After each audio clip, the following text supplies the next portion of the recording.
Bonjour tout le monde. Une vidéo très courte qui est destinée uniquement à vous rassurer. Tous mes clients le savent, en tout cas ceux qui sont positionnés sur des assurances vie et sur des stratégies en action ou en ETF.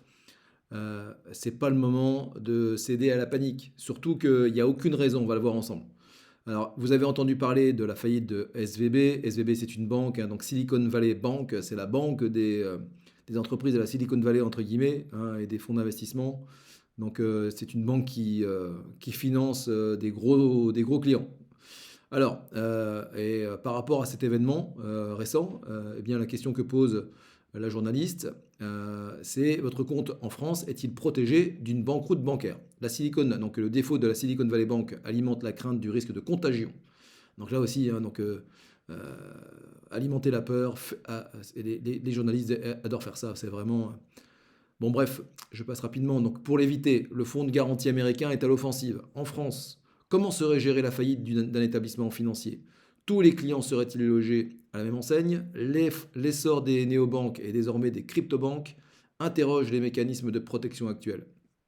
Alors, c'est Marie-Ève Freinet qu'on salue et qu'on remercie de réagir. On va réagir avec elle sur ce sujet.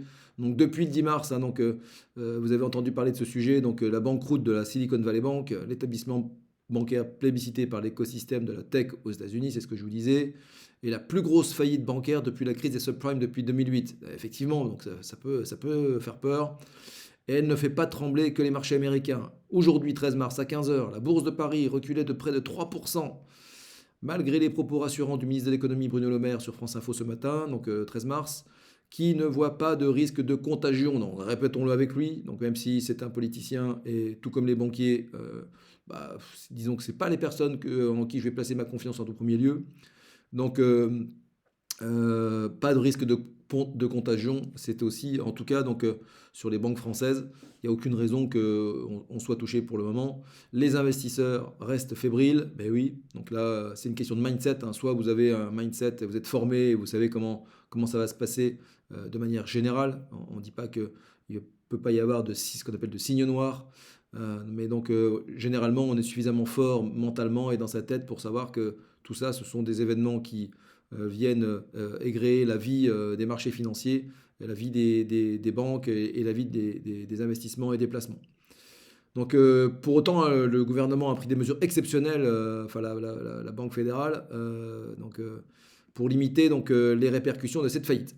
Concernant la garantie des dépôts, comment ça fonctionne? Donc, en effet, les dépôts, elles se sont engagées à aller plus loin que le mécanisme de garantie des dépôts américains, ce qu'on appelle le FDIC.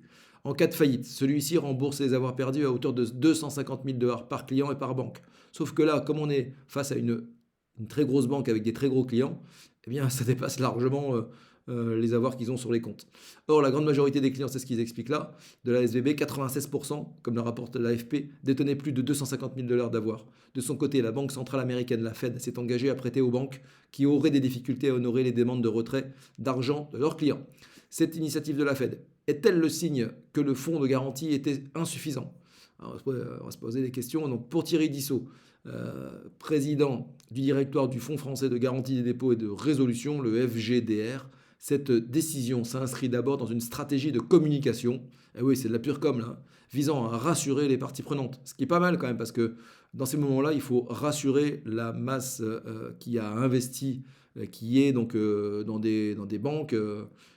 Quand le système bancaire commence à vaciller, il faut absolument rassurer. Il s'agit d'une ligne de crédit en direction des banques éventuellement concernées, non pas en direction du FDIC.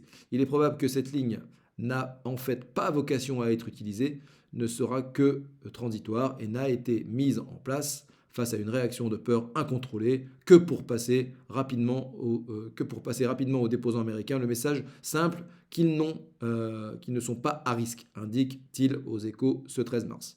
Merci Thierry Dissot de cette information importante. En France, il existe en effet un mécanisme semblable et c'est aussi l'opportunité au travers de cette vidéo de vous rappeler ce qui se passe lorsque les banques françaises un jour seraient menacées de faillite. Donc ça s'appelle le FGDR chez nous, hein, donc Fonds de garantie de dépôt et de résolution. Semblable mais pas identique. Le FDIC américain fonctionne sur un modèle différent de celui des fonds européens et notamment du FGDR français, explique Thierry Dissot. Le FDIC cumule les rôles de superviseur, de fonds de garantie des dépôts et d'autorité de résolution. L'accent est beaucoup plus mis sur la résolution que sur la supervision, ce qui conduit le FDIC à intervenir souvent et pour des montants significatifs, ce qui n'est pas le cas du tout du FGDR. Les mécanismes de couverture en France. Rentrons un peu dans le détail. Partie prenante de l'union bancaire mise en place en 2014 à la suite de la crise financière de 2008, le FGDR gère plusieurs mécanismes de couverture en cas de garantie. Le plus connu concerne les dépôts bancaires. Donc les dépôts bancaires, je le rappelle, donc c'est ce qui est marqué là, donc compte courant, livret bancaire d'épargne, épargne logement de votre PEL, ou encore les comptes espèces liés à un PEA. En cas de faillite de votre banque, le FGDR s'engage à rembourser sous 7 jours les clients à hauteur de leurs avoirs perdus avec un plafond d'indemnisation par client et par banque défaillante de 100 000 euros. Donc bon, déjà, ça ne concerne pas tout le monde, hein, puisque tout le monde n'a pas 100 000 euros, mais pour ceux qui ont plus de 100 000 euros sur vos comptes en banque, déjà, je vous conseille d'avoir plusieurs banques, d'accord, et de ne pas avoir des centaines de milliers d'euros au sein de la même banque. Ça, c'est un premier point. Si pour un client particulier, ce plafond est confortable, pour une entreprise, le mécanisme est sur ce critère moins protecteur. Et oui, c'est évident. C'est d'ailleurs ce qui a motivé les autorités américaines à proposer d'aller au-delà du plafond d'indemnisation réglementaire. Exactement. Il est effectivement nécessaire de faire la différence entre particuliers et entreprises. Les premiers étant beaucoup moins susceptibles d'y poser d'avoir au-delà de 100 000 euros dans un établissement bancaire, souligne en ce sens le président du directoire du Fonds français.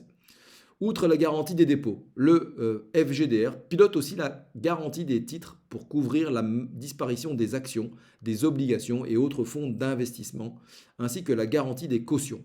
Ce sont les banques, réglementairement les enseignes disposant d'un agrément d'établissement de crédit obtenu de l'autorité de contrôle prudentiel et de résolution, hein, donc la GPR, qui cotisent au FGDR. Donc il y a donc toutes les grandes banques cotisent au FGDR. Et donc à la fin 2021, il y a un peu plus d'un an, on en était à 6 milliards de cotisations au sein de ce fonds. Hein, donc, ceci dit, disons-le nous tout de suite, c'est largement insuffisant. Hein, donc ce fonds est trop jeune. Et le jour où le système défaille, tout le monde ne récupérera pas son argent. C'est clair, il y a 6 milliards, ça ne suffira pas. Donc on parle de trou dans la raquette. Qu'en est-il? Mais tous les comptes détenus par les clients, particuliers ou professionnels, ne sont pas protégés par un fonds de garantie. Le FGDR a d'ailleurs mis en place un simulateur en ligne pour permettre aux déposants de savoir si leurs avoirs sont couverts ou pas. Je ne l'ai pas essayé, donc n'hésitez pas à mettre un commentaire dans la vidéo si jamais vous l'avez essayé, ou si suite à cette vidéo, vous allez l'utiliser. Les clients d'un établissement qui n'abondent pas au fonds sortent du cadre protecteur du FGDR. C'est le cas des prestataires de services sur actifs numériques, ce qu'on appelle les PSAN. Ces courtiers en cryptoactifs qui se présentent parfois comme des cryptobanques. Voilà, donc là aussi, il faut être très vigilant. Hein, donc, lorsque vous faites des investissements sur des cryptos ou sur des néobanques, il faut absolument regarder si votre banquier, si votre néobanque, votre banque, votre acteur cotise au FGDR. C'est aussi le cas des comptes de paiement hors offre commerciale dispensés par une banque ayant pignon sur rue. En mars 2022, dans le cadre de son listing des néobanques non couvertes par la garantie des dépôts, le FGDR citait notamment le compte Nickel, Lydia, Conto. Donc tout ça, ce sont des acteurs aujourd'hui très connus. Hein, donc, eh bien, effectivement, tout l'argent que vous avez dans ces comptes en banque ne sont pas couverts par le FGDR. Alors, je vous le répète, hein, c'est pas parce que vous avez des comptes chez Nickel, Lydia, qu'il faut tout fermer, sachant que je suis persuadé que le jour où tout s'écroule, tout le monde ne récupérera pas son argent. Donc, y compris ceux qui ne sont pas chez Lydia et qui sont dans des banques qui sont susceptibles de rembourser leurs clients. Alors, on parle aussi de Only One, donc la fintech lilloise, Swoon, qui a fait défaut en 2021, ne cotisait pas non plus au FGDR. Donc ces clients n'ont pas pu compter sur le fonds de garantie pour obtenir le remboursement de leurs avoirs. Et oui, donc ça, effectivement, il faut le regarder et choisir des acteurs qui sont solides et qui ont un vrai projet derrière. Les prestataires régulés en France en tant qu'établissement de monnaie électronique et établissement de paiement doivent toutefois mettre en place leur propre système de protection indépendamment du FGDR. Le plus souvent, ils choisissent la solution du compte de cantonnement ouvert auprès d'une banque agréée sur lequel sont séquestrés les dépôts de leur clientèle. Et dernier point mentionné par la journaliste, donc le livret A, donc là on dit quoi sur le livret A? Eh bien on nous dit que le livret A, lui, il a sa propre garantie. Et c'est une garantie qui est assurée par l'État, toujours au même niveau, à hauteur de 100 000 euros.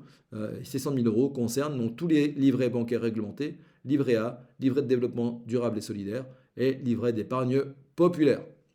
Donc là aussi, on est susceptible d'être protégé par l'État. Vous savez, hein, l'État qui a une source illimitée de revenus, c'est bien connu. Alors, en conclusion de cette vidéo, ce qu'il faut retenir, c'est que, et je vais vous donner mon sentiment à moi, donc premièrement, buvez frais par rapport à ce qui se passe en ce moment, ne paniquez pas. À tous mes clients, donc respectez la routine que vous connaissez, n'écoutez pas trop les infos en ce moment, voilà, comme d'habitude, hein, donc sinon on va se jeter par la fenêtre. Et donc, ce que je voudrais vous dire également, c'est que personnellement, hein, je préfère avoir mon argent investi dans des entreprises du S&P 500 ou même du CAC 40, donc dans l'économie réelle, dans des entreprises qui donc cherchent c'est du concret finalement, que avoir mon argent, alors je m'adresse surtout à ceux qui ont beaucoup d'argent sur des comptes sur livret, ou surtout leur livret bancaire, le jour où ça défaille vraiment, hein, donc je ne souhaite pas que ça arrive, hein, eh bien là, pour le coup, ça va faire très mal. Parce que tous ceux qui pensent être protégés dans des banques ne le seront plus. Ne le seront plus. Ce n'est que mon avis personnel. Donc je préfère avoir mon argent investi sur des entreprises au travers d'actions ou d'ETF. Alors je ne vous dis pas que le jour où le système bancaire va défaillir, les bourses vont chuter. Mais au moins, vous n'aurez pas votre argent qui va donc partir en fumée. D'accord? Donc voilà, ça c'est quelque chose que je voulais partager avec vous. Donc pas de panique et faites confiance vraiment à l'économie réelle, aux actions et aux entreprises. Les meilleures entreprises de la planète sont aux États-Unis, sont en Chine, sont en France, sont en Europe. Et donc si vous avez votre argent investi dessus sur le long terme, il n'y a aucune raison de paniquer. Je vous souhaite une bonne fin de journée et buvez frais.